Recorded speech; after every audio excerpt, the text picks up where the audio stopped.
Mes amis, bien le bonjour. Vous êtes très nombreux à partager avec moi vos déboires en entreprise.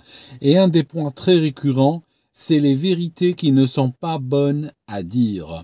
On a des gens qui, des fois, sont expérimentés dans un domaine, sont intelligents, sont brillants, sont tout ce que vous voulez, ont une expertise. Ils arrivent dans une salle de réunion, il y a quelque chose qui est en train de se décider, de se discuter. Et bien entendu, comme on les invite à le faire, ils apportent leur grain de sel. Et puis, ils finissent par morfler, ils finissent par payer très cher. Parfois, ils peuvent même se retrouver virés ou dans un placard où leur carrière va soudainement connaître un frein brutal. Que se passe-t-il? En fait, il y a deux éléments qu'il faut considérer avant d'ouvrir sa bouche. Même trois. Le troisième, je le donne régulièrement. Mais on va parler déjà des deux premiers. Premièrement, c'est ce qu'on appelle l'ego. Ça tient en trois lettres. L'ego. Vous pouvez dire un truc vrai, mais est-ce que vous allez froisser un ego? En particulier un ego de quelqu'un qui est au-dessus de votre niveau de salaire. Même à votre même niveau de salaire. Ça signifie en froissant un collègue qui est au même niveau hiérarchique. Vous pouvez avoir des ennuis, parce que ce collègue par la suite peut déclencher une chasse aux sorcières contre vous, peut déclencher une campagne de harcèlement, peut dire du mal de vous partout, déjà. Mais si en plus vous avez le malheur de froisser l'ego d'un N+1 ou un N+2, c'est la catastrophe. Ça m'est arrivé, c'est arrivé à de très nombreuses personnes, d'être dans une salle, on a un N+2 qui a traversé l'Atlantique. Il arrive, il est là, il est très content, il a son ordinateur, il a son PowerPoint, il est en train d'expliquer le nouveau, voilà. Et puis soudainement, on voit un problème, méga problème. Un problème par exemple d'exposition régulatoire. Lui a pensé à cela aux États-Unis, mais nous sommes en Europe. En Europe, on a des lois différentes, il y a de nouvelles lois qui arrivent, on les connaît, on les observe. Lui, visiblement, en pensant à ce projet, il les a pas considérés à leur juste valeur. C'est des éléments bloquants. Il va morfler, il va aller droit au mur. Alors, nous, on est gentils, on intervient comme on nous le demande, on y met un petit peu les formes. Oui, je voulais juste partager avec vous que 1er janvier prochain, 2025, il y a une loi qui arrive et malheureusement, cet aspect du projet va être complètement... voilà, c'est bloquant.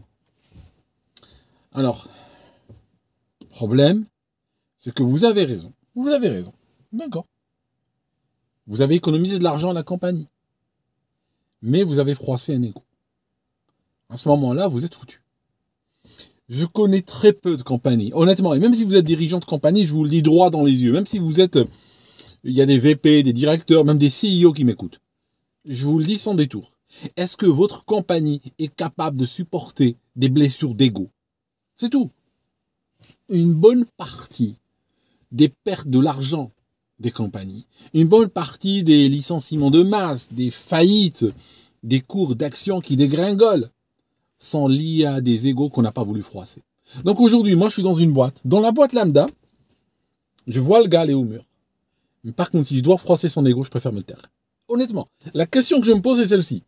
Ça, c'est le troisième point que j'évoque tout le temps. Est-ce que l'argent que va perdre la compagnie va sortir de ma poche? C'est simple. Est-ce qu'il va sortir de mon compte ou le compte de mon père? Est-ce que je vais hériter cette compagnie? Si la réponse est non, qu'est-ce que j'ai à cirer, moi? Qu'est-ce que j'ai à cirer de sacrifier mon bien-être? Sacrifier ma tranquillité, voire même ma carrière, voire même mon revenu à la fin du mois, pour aller ouvrir les yeux à des gens, leur économiser 10 millions, puis à morfler moi? Je vais te faire économiser 10 millions, et puis moi perdre de l'argent en retour, et moi me retrouver en dépression, et moi me retrouver chez le psy, moi me retrouver en harcèlement. Non, pas du tout. Perds 10 millions. Mais franchement, perds-les. C'est pas mon argent, je m'en fiche. Ça m'empêche pas de dormir la nuit. Perds-les. Je viendrai même te serrer dans mes bras et te dire, ton idée était géniale, bon voilà, il n'y a pas eu de chance. Voilà, c'est tout. Donc, réfléchissez toujours aux égos. Et posez-vous la question, est-ce que c'est la boîte de mon père? Est-ce que je vais l'hériter? Est-ce qu'elle fait partie de mon héritage? Alors oui, si elle fait partie de votre héritage, c'est autre chose. Vous tapez sur la table, tout ça. Si la boîte ne fait pas partie de votre héritage, vous les laissez aller au mur, vous ne touchez pas aux égos. Ça, c'est le premier point. Le deuxième point, est une question de légitimité. Est une question que, des fois, vous avez de la vision. Imaginons, vous êtes là, dans une boîte. Vous êtes là depuis longtemps, peut-être, dans cette boîte ou dans ce métier. Vous en maîtrisez les arcanes, les tenants et les aboutissants. Vous avez une vision large, qui dépasse d'ailleurs même votre compagnie. Une vision qui voit le secteur, qui voit à long terme, qui voit le passé, comment ça a évolué, comment c'est en train de bouger maintenant. Et où est-ce que ça sera probablement dans 5 ans, dans 10 ans. Vous avez cette vision. Vous avez cette imagination qui vous permet de voir un peu les scénarios qui peuvent se dessiner.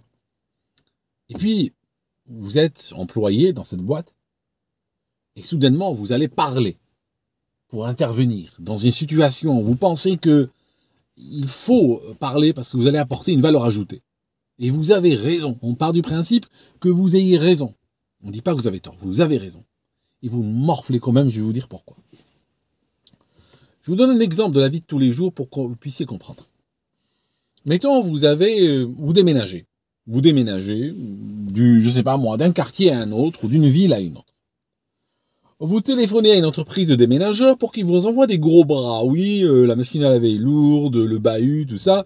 J'ai besoin de 3 gars très baraques. Bon. Ils arrivent, ils se garent n'importe comment devant chez vous. Ils rentrent, voilà. Et là, ils vous disent « Ah, vous allez déménager à tel endroit ? Ah, mais c'est une mauvaise idée. Le marché là-bas n'est pas très bon. L'immobilier a dégringolé ces dernières années. Machin. Le quartier prend une mauvaise direction. » Vous allez leur dire quoi? Vous allez leur dire « Écoute, mon cher ami, je t'ai pas invité ici pour que tu me fasses... que tu me donnes des conseils immobiliers. Je t'ai invité pour la machine à laver qui est très lourde, pour le bahut que je peux pas déplacer, pour les caisses, il y a une tripotée de caisses là, de cartons, plein de livres qui sont à l'étage. Voilà pourquoi je t'ai invité. Donc tu déménages tout ça à l'adresse que je t'ai donnée, et puis tes commentaires et tout, tu les gardes pour toi. » C'est vrai, hein, c'est comme ça que ça va arriver. Peut-être vous ne seriez pas aussi froid ni aussi cassant, mais grosso modo, on est d'accord que son intervention, n'est-ce pas, ne sera pas la bienvenue. Maintenant, imaginons, dans la même situation, vous voulez déménager dans un endroit et vous avez recruté un agent immobilier. Vous avez recruté un spécialiste de l'immobilier, et puis le soir, vous êtes sur Internet, vous regardez, vous trouvez une adresse qui a l'air sympa.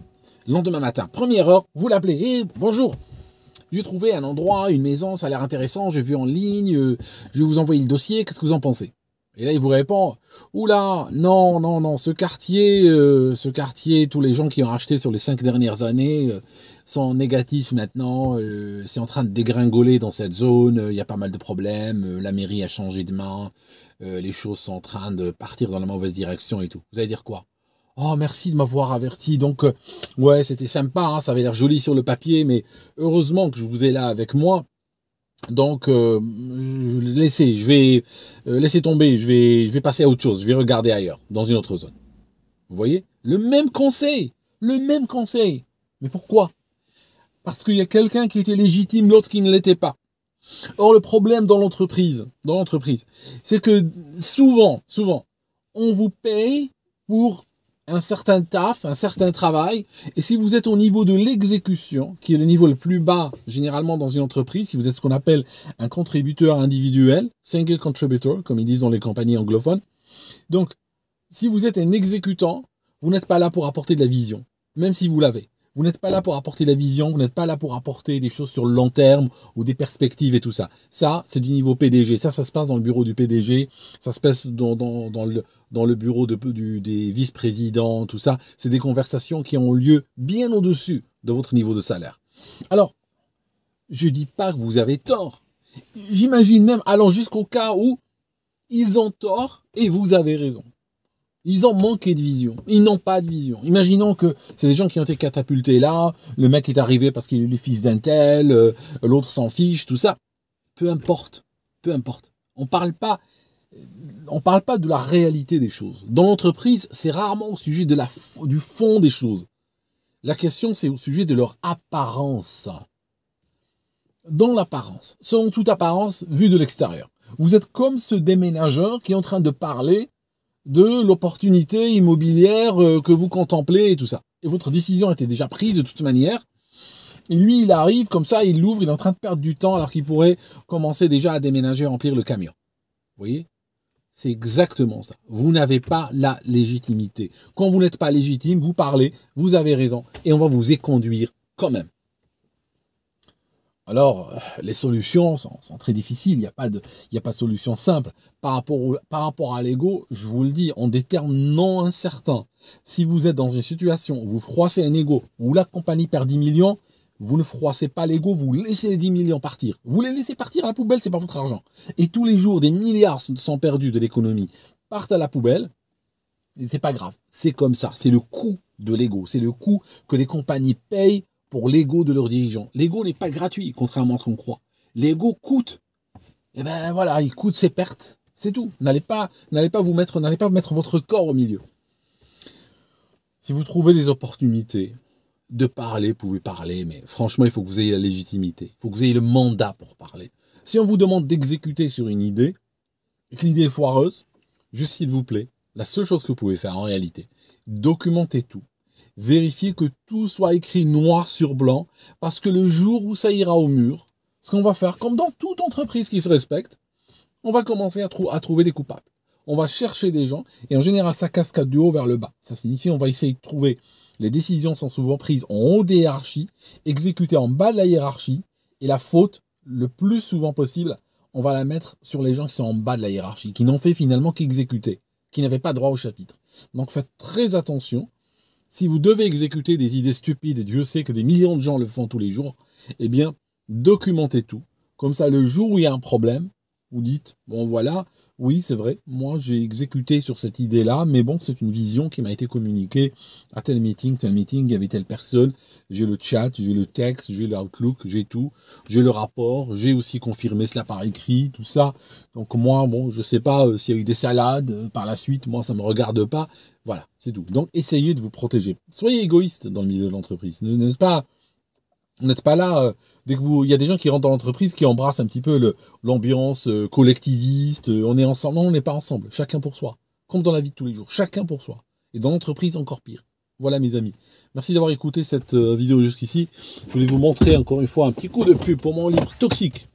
Toxique. Beaucoup de gens, ça leur a changé leur carrière, ça a changé leur vie professionnelle. Et ils m'écrivent tous les jours pour me le dire. Donc Toxique se trouve sur Amazon, au format papier et au format Kindle. Merci mes amis d'avoir écouté jusque-là. Vous pouvez aussi me booker en consulting. Vous pouvez me booker en consulting. De loin en loin, j'ai des dates qui se libèrent. N'hésitez pas à le faire. À très bientôt et on se voit dans une autre vidéo.